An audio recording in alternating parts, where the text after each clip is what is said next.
Rosa, mocetona já, era infantil e de pureza infantil.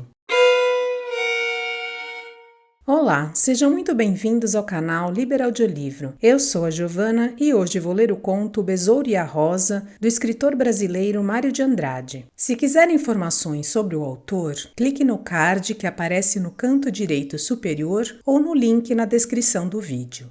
Dê um like se você gosta deste canal, comente, compartilhe e se inscreva. Se quiser contribuir, veja como na descrição do vídeo. Obrigada! Vamos à leitura.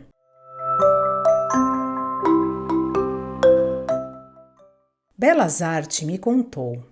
Não acredito em bicho maligno, mas besouro não sei não. Olha o que sucedeu com a Rosa. 18 anos. E não sabia que os tinha. Ninguém reparara nisso. Nem Dona Carlotinha, nem Dona Ana, entretanto já velhuscas e solteironas, ambas 40 e muito. Rosa viera para a companhia delas aos 7 anos quando lhe morreu a mãe. Morreu ou deu a filha, que é a mesma coisa que morrer. Rosa crescia. O português adorável do tipo dela se desbastava aos poucos das vaguezas físicas da infância. 10 anos, 14 anos, 15. Afinal, 18 em maio passado. Porém, Rosa continuava com 7, pelo menos no que faz a alma da gente. Servia sempre as duas solteironas com a mesma fantasia caprichosa da antiga Rosinha. Ora limpava bem a casa, ora mal. Às vezes se esquecia do paliteiro não botar a mesa para o almoço. E no quarto afagava com a mesma ignorância de mãe de brinquedo a mesma boneca, faz quanto tempo nem sei. Lhe dera Dona Carlotinha no intuito de se mostrar simpática. Parece incrível, não? Porém, nosso mundo está cheio desses incríveis. Rosa, mocetona já, era infantil e de pureza infantil. Que as purezas como as morais são muitas e diferentes. Mudam com os tempos e com a idade da gente. Não devia ser assim, porém é assim e não temos que discutir. Mas com 18 anos, em 1923, Rosa possuía a pureza das crianças dali.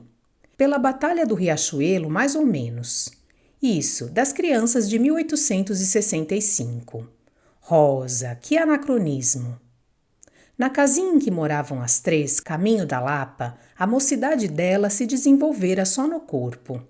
Também saía pouco, e a cidade era para ela a viagem que a gente faz uma vez por ano, quando muito, finados chegando. Então, Dona Ana e Dona Carlotinha vestiam seda preta, sim senhor. Botavam um cedume preto barulhando que era um desperdício. Rosa acompanhava as patroas na caça mais novinha, levando os copos de leite e as avencas todas da horta. Iam no araçá aonde repousava a lembrança do capitão Fragoso Vale, pai das duas tias. Junto do mármore raso, Dona Carlotinha e Dona Ana choravam. Rosa chorava também para fazer companhia. Enxergava as outras chorando, imaginava que carecia chorar também, pronto, chororó. Abria as torneirinhas dos olhos pretos que ficavam brilhando ainda mais. Depois visitavam comentando os túmulos endomingados. Aquele cheiro, velas derretidas, famílias bivacando, afobação encrencada para pegar o bonde. Que atordoamento, meu Deus! A impressão cheia de medos era desagradável. Essa anualmente a viagem grande da Rosa. No mais, chegadas até a igreja da Lapa algum domingo solto e na Semana Santa. Rosa não chorava nem matutava, sempre tratando da horta e de Dona Carlotinha, tratando da janta e de Dona Ana. Tudo com a mesma igualdade infantil que não implica desamor, não. Nem era indiferença, era não imaginar as diferenças, isso sim. A gente bota 10 dedos para fazer comida, 2 braços para varrer a casa, um bocadinho de amizade para fulano, 3 bocadinhos de amizade para cicrano, que é mais simpático, um olhar para a vista bonita do lago com o espigão de Nossa Senhora do Ó numa pasmaceira lá longe e de supetão, zás. Bota tudo no amor que nem no campista para ver se pega uma cartada boa. Assim é que fazemos. A Rosa não fazia. Era sempre o mesmo bocado de corpo que ela punha em todas as coisas. Dedos, braços, vista e boca. Chorava com isso e com o mesmo isso tratava de Dona Carlotinha. Indistinta e bem varridinha. Vazia. Uma freirinha. O mundo não existia para qual freira? Santinha de igreja perdida nos arredores de Évora. Falo da santinha representativa que está no altar, feita de massa pintada. A outra, a representada, você bem sabe, está lá no céu, não intercedendo pela gente. Rosa, se carecesse, intercedia. Porém, sem saber por quê. Intercedia com o mesmo pedaço de corpo, dedos, braços, vista e boca, sem mais nada. A pureza, a infantilidade, a pobreza de espírito se vidravam numa redoma que a separava da vida. Vizinhança?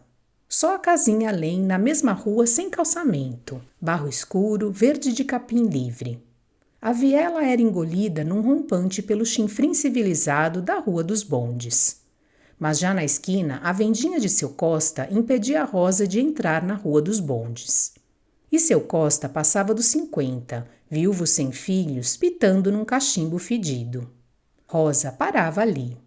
A venda movia toda a dinâmica alimentar da existência de Dona Ana, de Dona Carlotinha e dela.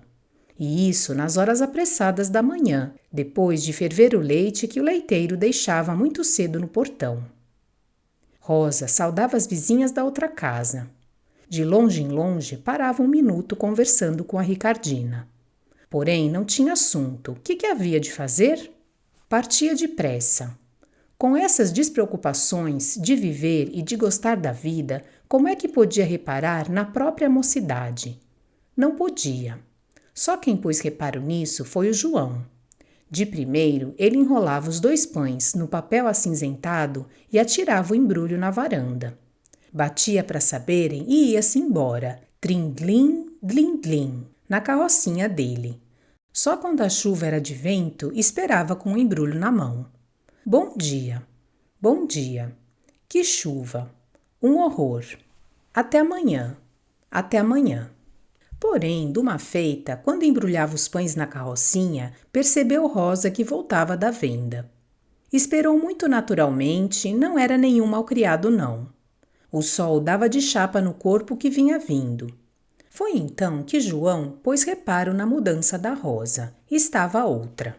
Inteiramente mulher, com pernas bem delineadas e 2 seios agudos se contando na lisura da blusa, que nem rubi de anel dentro da luva.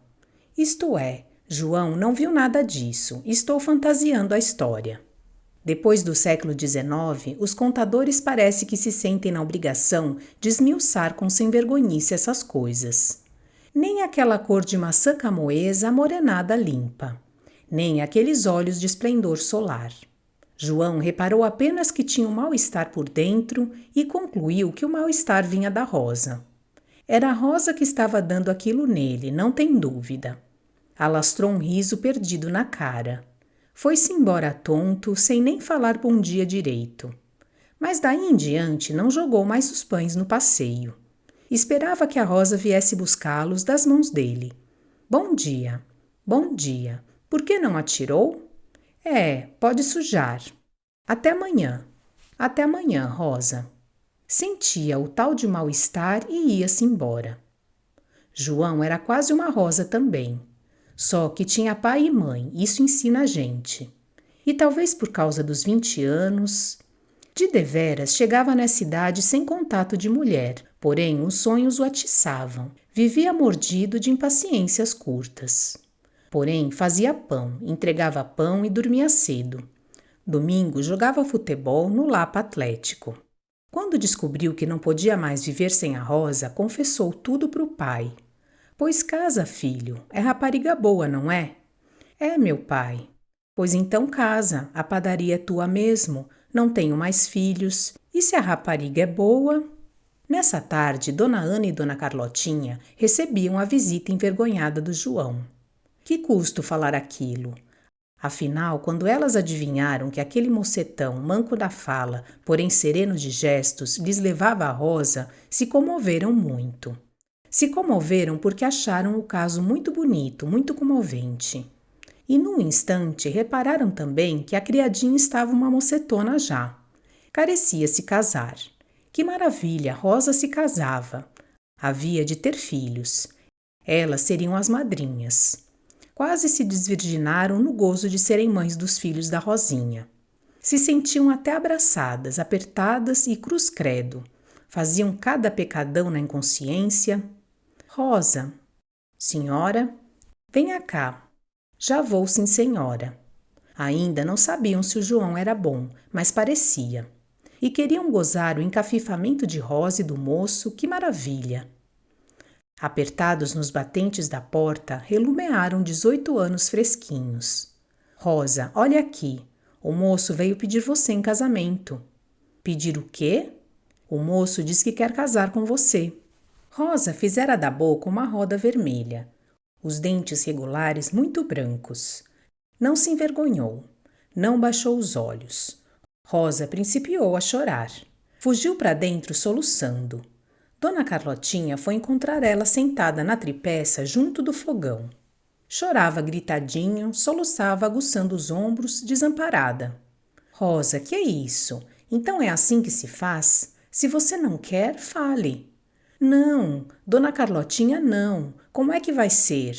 Eu não quero largar da senhora. Dona Carlotinha ponderou, gozou, aconselhou. Rosa não sabia para onde ir se casasse. Rosa só sabia tratar de Dona Carlotinha. Rosa pôs-se a chorar alto. Careceu tapar a boca dela, salvo seja, para que o moço não escutasse, coitado. Afinal, Dona Ana veio saber o que sucedia, morta de curiosidade. João ficou sozinho na sala. Não sabia o que tinha acontecido lá dentro, mas, porém, adivinhando que lhe parecia que a Rosa não gostava dele. Agora sim, estava mesmo atordoado. Ficou com vergonha da sala, de estar sozinho, não sei, foi pegando no chapéu e saindo num passo de boi de carro. Arredondava os olhos espantado. Agora percebia que gostava mesmo da Rosa. A tábua dera uma dor nele, o pobre. Foi tarde de silêncio na casa dele. O pai praguejou, ofendeu a menina. Depois, percebendo que aquilo fazia mal ao filho, se calou. No dia seguinte, João atirou o pão no passeio e foi-se embora. Lhe dava de supetão uma coisa esquisita por dentro. Vinha lá de baixo do corpo apertando, quase sufocava e a imagem de Rosa saía pelos olhos dele, trelendo com a vida indiferente da rua e da entrega do pão. Graças a Deus que chegou em casa, mas era muito sem letras nem cidade para cultivar a tristeza. E Rosa não aparecia para cultivar o desejo. No domingo ele foi um zagueiro estupendo. Por causa dele, o Lapa Atlético venceu. Venceu porque, de repentemente, ela aparecia no corpo dele e lhe dava aquela vontade, isto é, duas vontades. A, já sabida, e outra, de esquecimento e continuar dominando a vida. Então ele via a bola, adivinhava para que lado ela ia, se atirava, que lhe incomodava agora de levar pé na cara. Quebrar a espinha. Arrebentasse tudo. Morresse. Porém, a bola não havia de entrar no gol. João, naturalmente, pensava que era por causa da bola.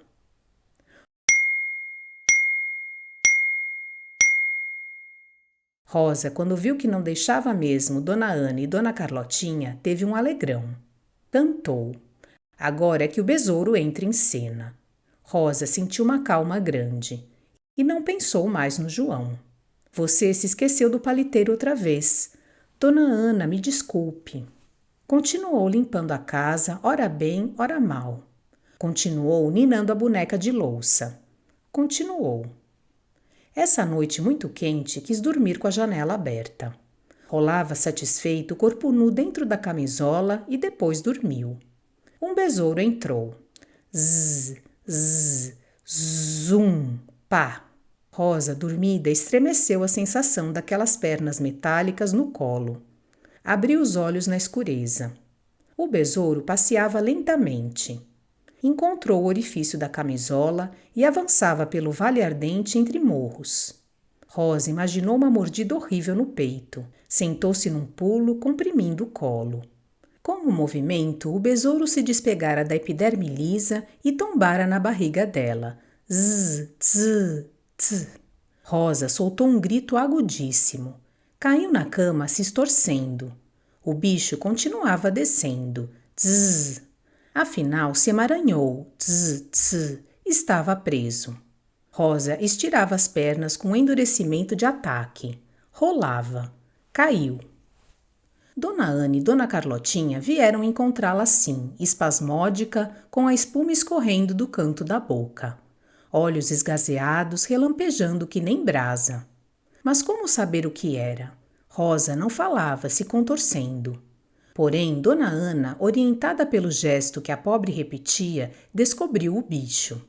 Arrancou-o com aspereza para livrar depressa a moça.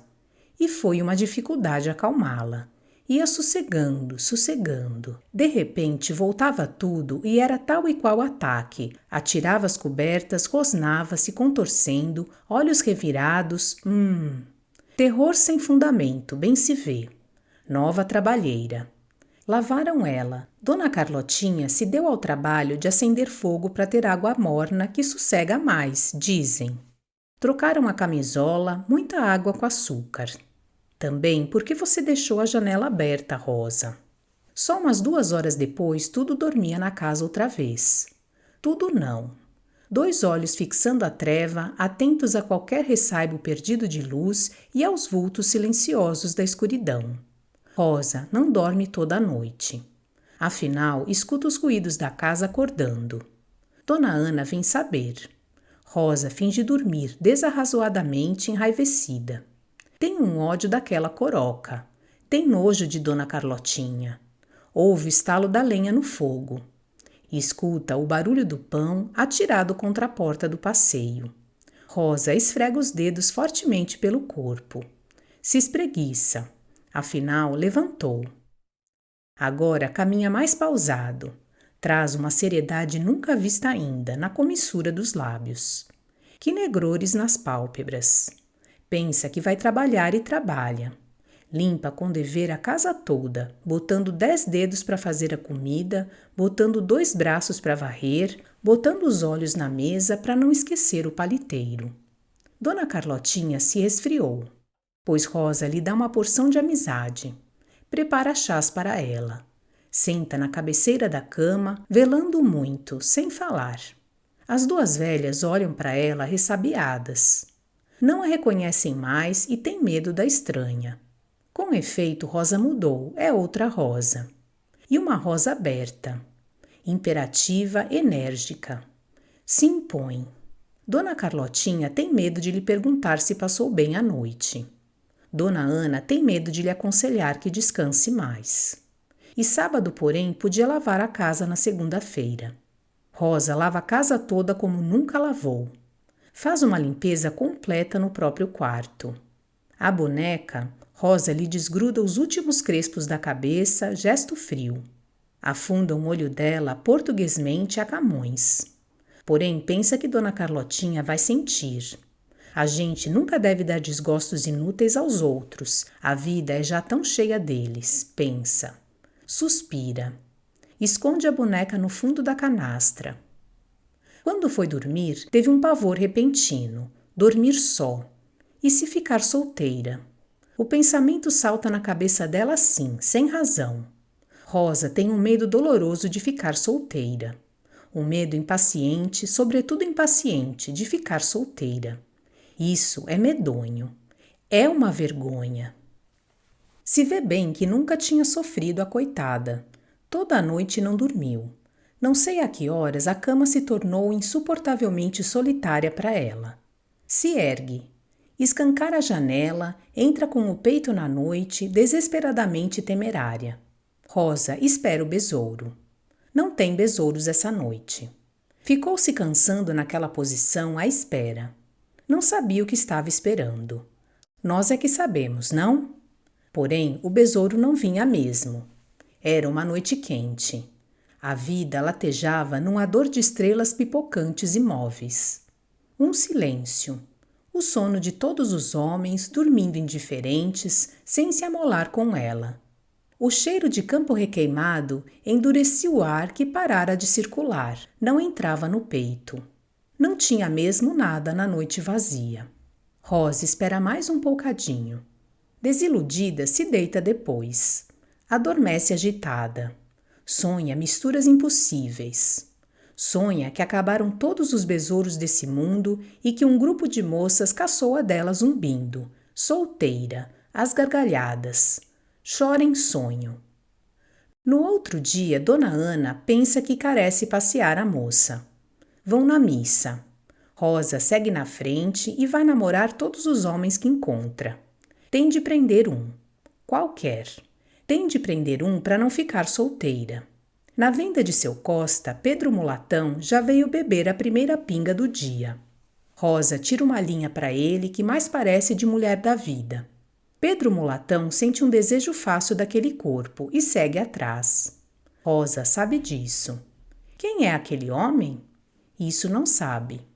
Nem que soubesse do vagabundo e beberrão, é o primeiro homem que encontra. Carece agarrá-lo se não morre solteira. Agora não namorará mais ninguém.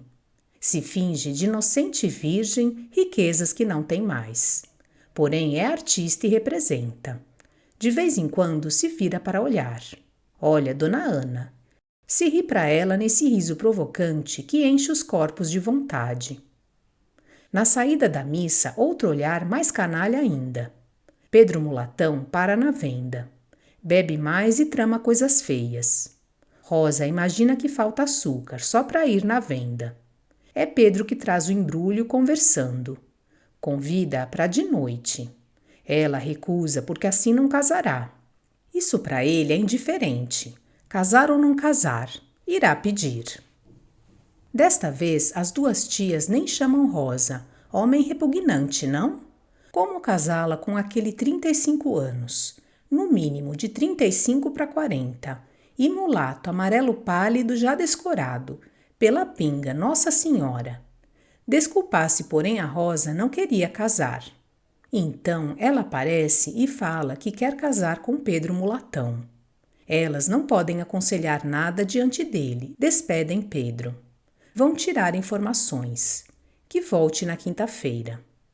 As informações são as que a gente imagina, péssimas.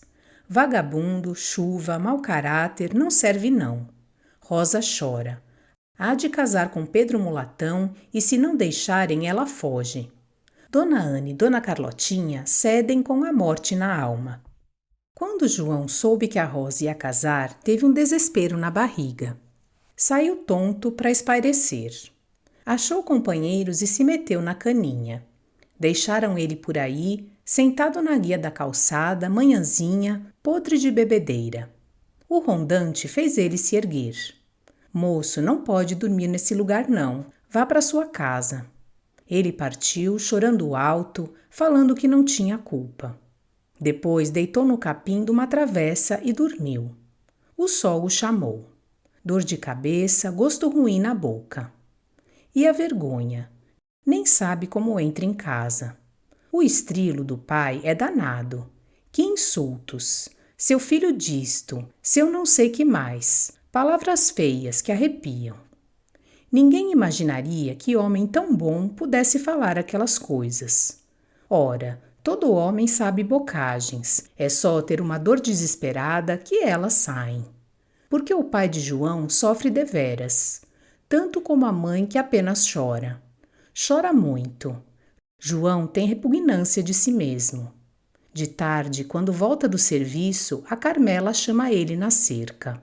Fala que João não deve de beber mais assim, porque a mãe chorou muito. Carmela chora também.